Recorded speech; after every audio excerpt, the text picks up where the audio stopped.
வணக்கம்.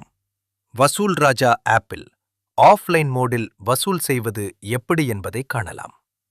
நெட்வொர்க் இல்லாத பகுதிக்கு வசூலுக்கு செல்லும் முன் நெட்வொர்க் உள்ள ஒரு இடத்திலிருந்து அனைத்து முக்கிய பக்கங்களுக்கும் ஒருமுறை சென்று கொள்ளுங்கள்.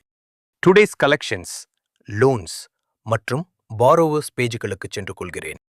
டுடேஸ் கலெக்ஷன்ஸ் பேஜுக்கு திரும்பி இன்று கலெக்ட் செய்ய வேண்டியவர்களை ஒருமுறை பார்வையிடுகிறேன். இப்போது ஆப்பை மூடுகிறேன். நெட்வொர்க்கை ஆஃப் செய்கிறேன்.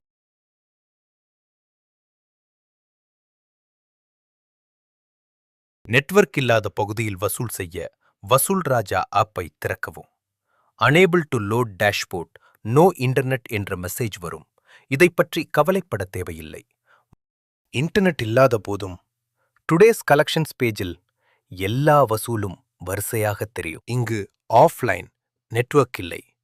ரிக்வெஸ்ட்கள் பின்னர் ப்ராசஸ் செய்யப்படும் என்ற ஒரு அலர்ட் வரும். உதாரணமாக, பிபின் ஜெயின் என்ற பார்ட்டிக்கு மிஸ் செய்கிறேன். இந்த பார்ட்டிக்கு 2025 ரூபாய் சேவ் செய்கிறேன். மற்ற 3 பேருக்கும் பல்க் பேமெண்ட் 200 ரூபாய் ரெக்கார்ட் செய்கிறேன். Q3 என்று வந்துவிட்டது. இங்கு ஒரு மேகம் ஐக்கானை பார்த்தீர்களா?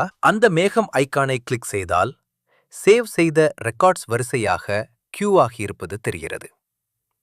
முதலில் மிஸ் செய்தது, பின்னர் 2025, பின்னர் 3 பல்க் 200 பேமெண்ட்ஸ்.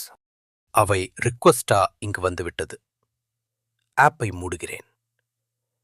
இப்போது நெட்வொர்க் உள்ள பகுதிக்கு செல்கிறீர்கள். நெட்வொர்க் ஆன் செய்கிறேன். நெட்வொர்க் உள்ள பகுதியில் ஆப்பை திறக்கும்போது ரிக்வெஸ்ட் ப்ராசஸ் ஆகிவிடும். டுடேஸ் கலெக்ஷன்ஸ் பேஜுக்கு போனால் அதே மேகம் இப்போது டிக் மார்க்குடன் இருக்கிறது. எல்லா ரிக்வெஸ்ட்களும் ப்ராசஸ் ஆகிவிட்டன. எவ்வளவு கலெக்ட் ஆனது என்பது சரியாக தெரிகிறது. பிபின் ஜெயின் பேமெண்ட் கொடுக்கவில்லை. அதனால் 0 ரெக்கார்ட் ஆகிவிட்டது.